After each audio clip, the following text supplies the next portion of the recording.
Hello বন্ধুরা, আসসালামু আলাইকুম। সবাই কেমন আছো? তো তোমাদের জন্য নিয়ে আসলাম দাখিল নবম শ্রেণীর গণিত প্রশ্নের পার্ট 2 নিয়ে। এর আগে একটি ভিডিও দিয়েছিলাম, সেখানে শুধুমাত্র নৈর্ব্যক্তিক অংশ ছিল। এখানে শুধুমাত্র সৃজনশীল অংশ আছে। তো সবাই প্রশ্নটি দেখে নাও।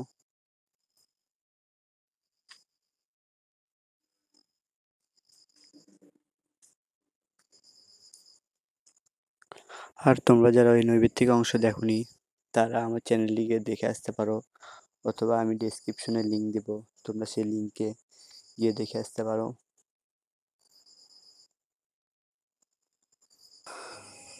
আর এই প্রশ্নটি আলফাতাপ অ্যাপ্লিকেশন কর্তৃক প্রকাশিত।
তো সবাই ভালো থাকো, সুস্থ থাকো।